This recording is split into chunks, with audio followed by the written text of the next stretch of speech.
teman-teman sehat, tetap sehat di rumah ya. Ikuti protokol kesehatan 5M. Selalu memakai masker, mencuci tangan, menjaga jarak, menjauhi kerumunan, dan selalu minum air hangat. Hari ini kita akan membahas tentang keragaman flora dan fauna di Indonesia dari tema 1, subtema 2, MUPEL IPS kelas 5 SD. Selamat belajar. Tahukah teman-teman, ternyata flora dan fauna di Indonesia dapat kita kelompokkan berdasarkan wilayahnya. Jadi seperti ini sejarahnya. Dulu, ada seorang penjelajah dan peneliti bernama Alfred Russel Wallace. Dia itu melakukan penjelajahan di daerah Indonesia. Ia menemukan hewan yang sama setiap bagian wilayah Indonesia. Seperti yang kita tahu bahwa Indonesia dibagi menjadi 3, yaitu Indonesia Barat, Indonesia Tengah, dan juga Indonesia Timur.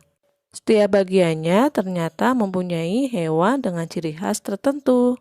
Ia menemukan hewan-hewan yang ada di Indonesia bagian barat mempunyai tipe yang sama dengan hewan di Asia. Sedangkan di Indonesia bagian timur, ia menemukan hewan-hewan marsupial, yaitu hewan-hewan yang mempunyai kantong di bagian perutnya, seperti kanguru dan walabi. Ketika ia melakukan penelitian di bagian timur Jawa dan Kalimantan, yaitu bagian tengah, ada beberapa hewan tipe Asia dan tipe Australia di sana. Seperti itulah Alfred Russel Wallace mengelompokkan satwa dan fauna di Indonesia. Beliau adalah Max Carl Wilhelm Weber.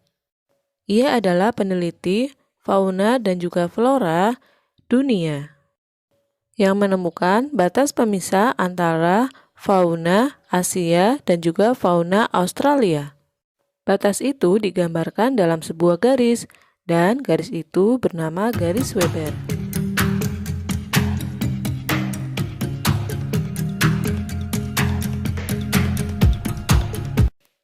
Yang memberikan nama garis Wallace dan juga garis Weber adalah Thomas Henry Huxley. Ia adalah seorang ahli biologi. Seperti inilah pembagian wilayah untuk flora dan fauna di Indonesia. Pembagian wilayah bagian barat atau disebut juga tipe Asiatis, kemudian wilayah bagian tengah atau tipe peralihan, dan juga wilayah bagian timur atau tipe Australik. Indonesia bagian barat dan juga Indonesia bagian tengah masuk dalam garis Wallace ya. Yuk teman-teman, kita lihat beberapa fauna bagian barat atau fauna tipe Asiatis. Wilayah barat terdiri dari Sumatera, Jawa, Bali, dan Kalimantan.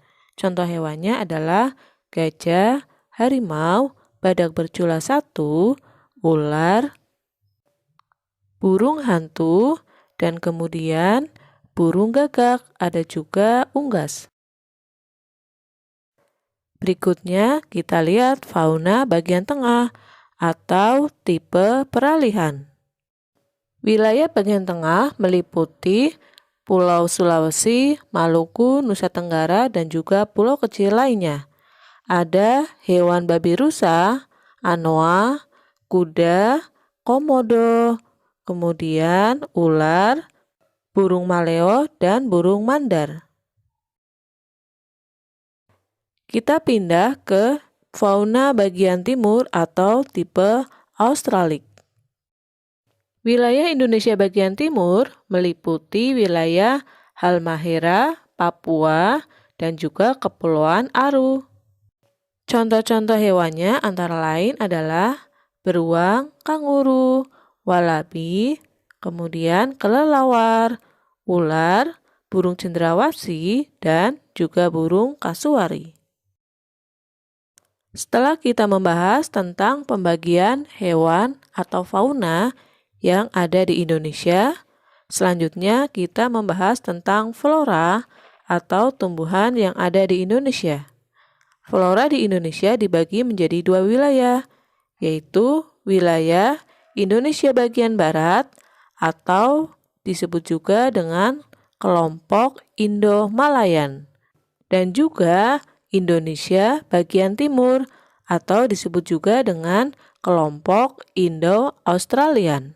Jadi hanya ada dua ya, barat dan timur. Pertama, kita masuk ke kelompok Indonesia bagian barat atau disebut juga dengan Indo-Malayan. Terdiri dari kawasan pulau-pulau yaitu Sumatera, Kalimantan, Jawa, dan Bali. Tanamannya adalah di sini banyak terdapat meranti-merantian. Ada berbagai jenis rotan, namun untuk jenis matoa sedikit.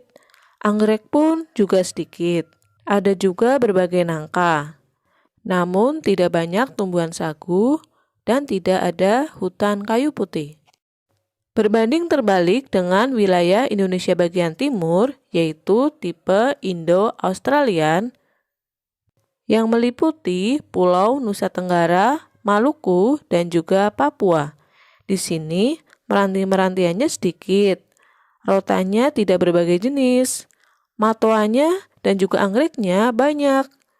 Tapi di sini tidak ada nangka. Dan juga tanaman sagunya banyak. Dan ada hutan kayu putih. Jadi, flora di Indonesia bagian barat dan juga di Indonesia bagian timur berbanding terbalik antara keduanya. Itulah tadi persebaran flora dan fauna di Indonesia. Sangat beragam ya teman-teman.